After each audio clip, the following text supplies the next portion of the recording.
around programs, but through community consultation. So I believe that started in 2021, somewhere around there. We started budgeting first. The first section, the councillors go back to their WDCs and do consultation.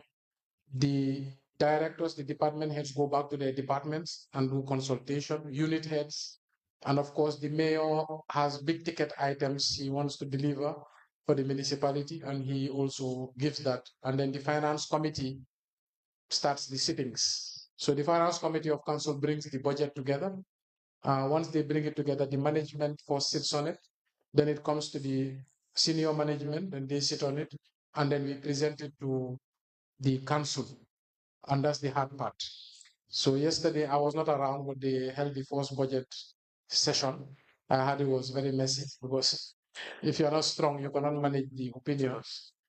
So we usually have 2 or 3 budget sessions. Then we finalize before September 30th and submit to the ministry.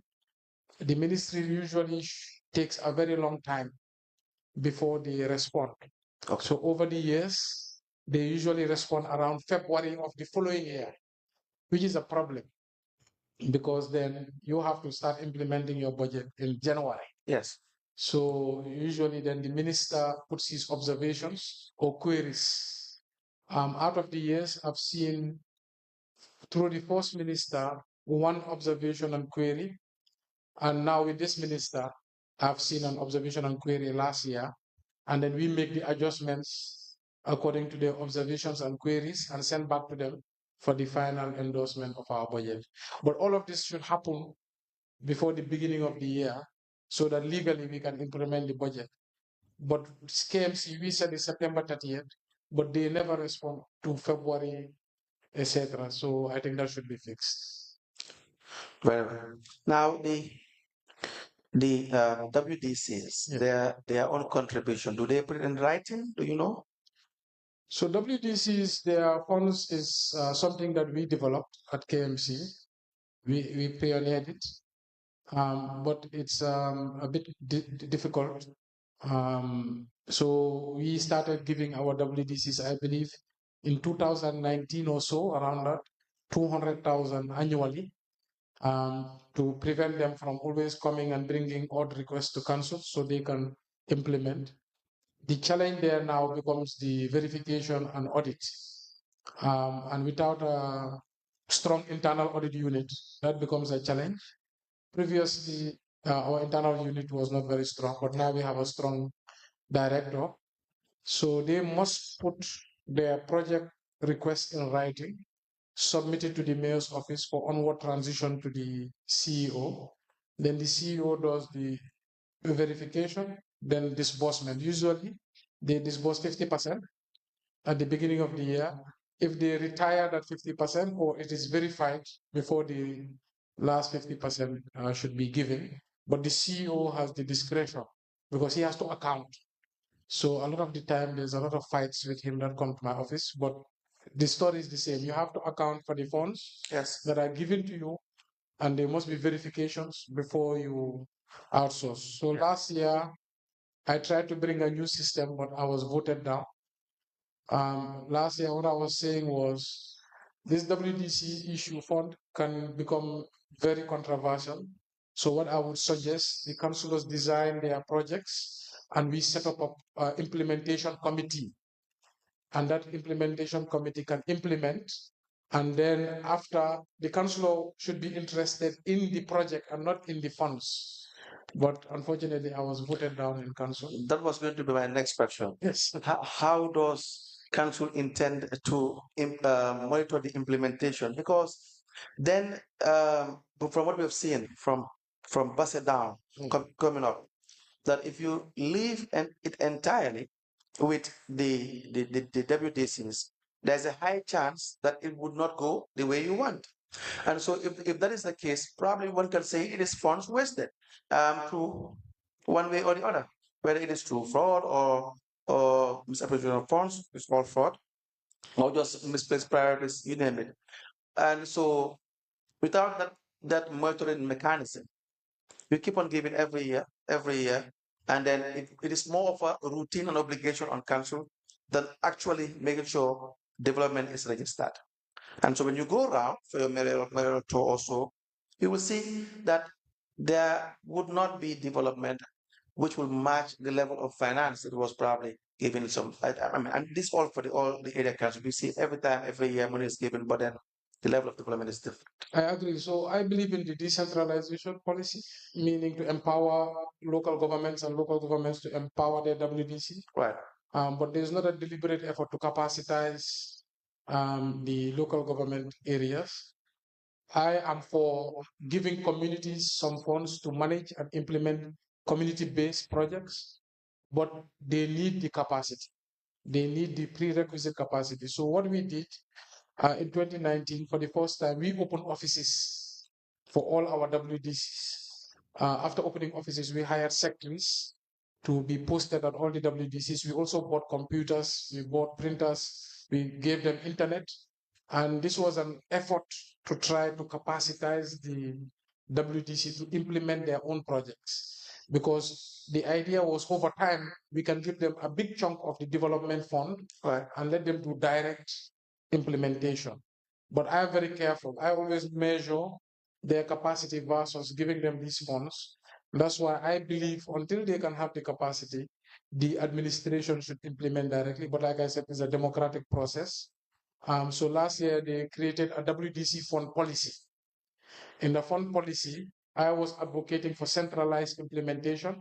And of course, all the councillors were advocating for decentralized implementation. So I was unanimously voted against. So I have to accept it. But I think there must be a deliberate effort from the ministry to create regulation around WDCs and how to empower them and how to capacitize, because the whole idea of local government is grassroots, and they are closest, so they know they have the highest impact. I believe that. Yes. But they must have the capacity. Yeah, I think if they have the capacity and they are well equipped, that is just halfway the problem solved, right? But the human being needs to be also monitored. Yes. There has to be some form of monitoring scheme wherein, because no matter how capacity they are, no matter how really effective they are in relation to being able to to to, to perform certain functions, right? But if you don't monitor them, it is to the average human being, it's like they're having free money. And so unless you have a mechanism wherein there's an eye overlooking what they are doing, and they will report to a higher body, they may not perform well. So the idea of decentralization from government to area councils and then to WDCs may fail along the way, even if you enhance the capacity, but there is no proper regulations like you have outlined to monitor and to be able to guarantee results. This would be a problem. Yes. So one of the issues you have at the WDC level is that the legislator is part of the WDC, Yes. and in many cases the chairperson of that WDC. Right. And eventually that legislator is the oversight body at the highest level, at the council level. So there must be a separation at the WDC level between the councillor and the administration of the WDC. Yes. So the councillor can hold them to account. But if the councillor is part of the It WDC, defeats the purpose. it's the It defeats the purpose entirely. Asked, Mayor Bensouda, what is your understanding about the 40-60 ratio as provided for in the Act? So the And how is KMC implementing that as per what is provided for in the Act? yeah, so we respect the 40-60 very much. It's one of the key features of our budget, but it's very difficult to balance. Yeah, it's always a problem. And the biggest problem is terminology. What would you consider part of your development fund? And what would you consider part of your administrative fund? Sometimes the lines are blurred. So definition is a problem there because the act just says 60-40. It's basically just one line. 60 development fund, 40 administrative fund. Then the next challenge now is definition. What could you define as development and what could you define as administration? So that's why there must be more regulation to create the definition of that. But KMC, just yesterday I asked about the 40/60, and they said it's being adhered to. Now, something that councils also do, if they are not able to balance the budget, then they exaggerate the revenue. They think that, okay, we are going to try harder next year and try to generate funds here, try to generate funds there, try to generate. But if that fails, your 40% can no longer be 40% because your expenses are fixed. But now your revenue is a projection. So if you are projecting that you may generate more revenue, and then you are taking up more staff, you are buying more materials, your 40% will not forgive you. But if you fail to generate the 60%, the admin expenses will be more than what you projected. But realistically, if you look at based on the documents we have reviewed um, for 2018 to 2023, Yes. the recurrent expenditure is more than 40%. Looking at your budget and the financial transaction. Based on the financial statement or the budget? Yes, based on the financial the budget and the transactions. So the budget is always balanced to 60/40.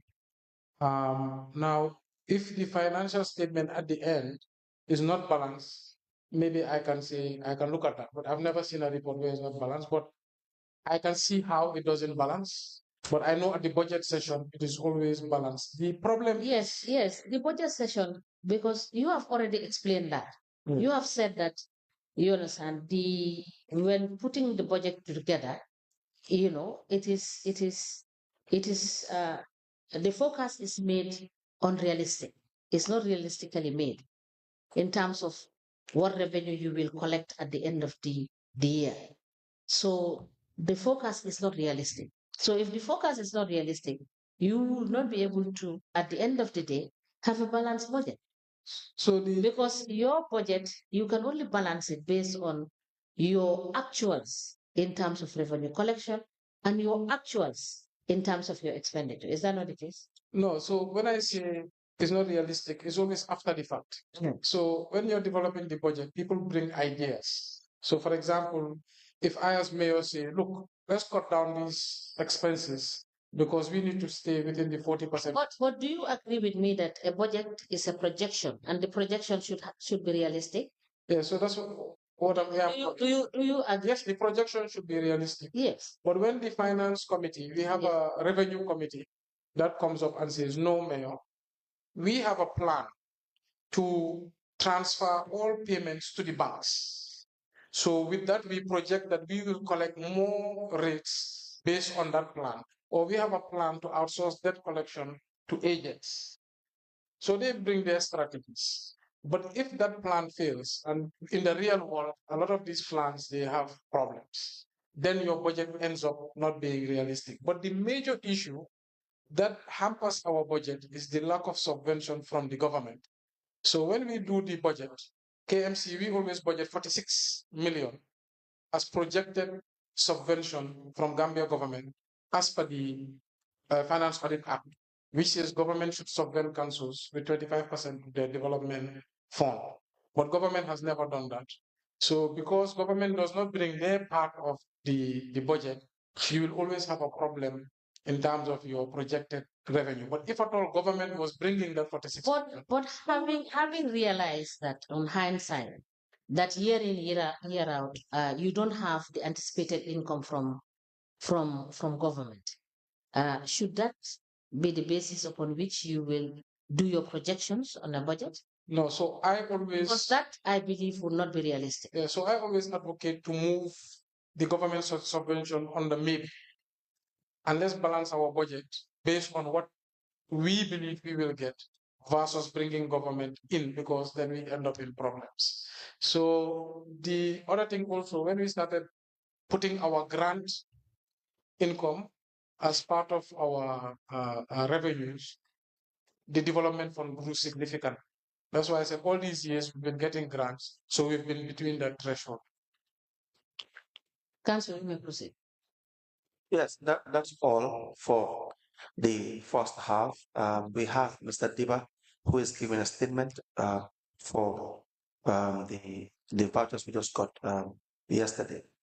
And then the winners probably can be back for the last show. In the afternoon. Yes. Okay, we may rise. What time is the last session? Yeah. After prayers. Like